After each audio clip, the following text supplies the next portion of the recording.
Salut à tous, aujourd'hui on apprend 5 phrases très utiles en français. Répétez après moi. ሰላም እንደምን አላችሁ? ዛሬ ለፈረንሳይኛ ንግግር በጣም ኢምፖርታንት የሆኑ 5 ፍሬዞችን እነግራችኋለሁ።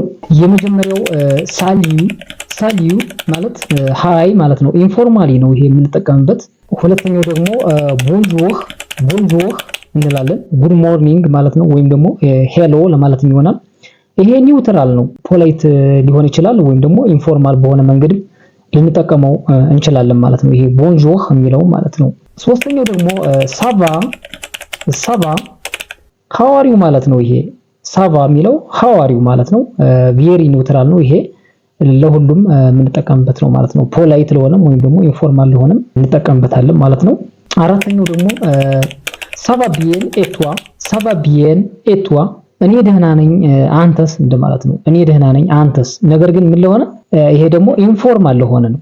ሳቫ ቢየን ኤቷ ካልነ እኔ ደህና ነኝ አንተስ እንዴት ነህ እያለ ነው። ግን ኢንፎርማል ለሆነ ፎርማል ለሆነ አይደለም፣ ኢንፎርማል ለሆነ የምንጠቀምበት ነው። ወይም ጓደኛችን የምንቀርበውን ሰው ለማናገር የምንጠቀምበት ነው ይሄኛው ማለት ነው።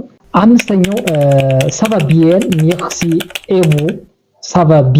ሜርሲ ኤቡ ይሄ ደግሞ አይ አም ፋይን ታንክ ዩ ኤንድ ዩ ይሄ ፎርማል ለሆነ ነው። ፎርማል ለሆነ የማንቀርበውን ሰው ወይም ደግሞ አዲስ ስትሬንጅ የሆነን ሰው ለማናገር የምንጠቀምበት ነው ማለት ነው። ስለዚህ እኔ ደህና ነኝ እርሶስ እንዴት ነዎት ብለን ለማናገር ለምሳሌ ይሄን ነው የምንጠቀመው ማለት ነው።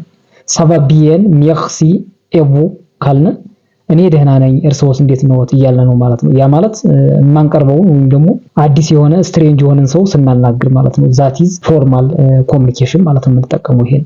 ሙሉ የፈረንሳይኛ ኮርስ ለማግኘት እንግዲህ የዩቲዩብ ቻናላችን መቀላቀል ትችላላችሁ። ለዛሬ እንግዲህ እነዚህ ናቸው። በሌላ 5 ቃላት እስከምመለስ እስከዛው ሰላም ሁኑ። ስላዳመጣችሁኝ አመሰግናለሁ። ኦሬቫር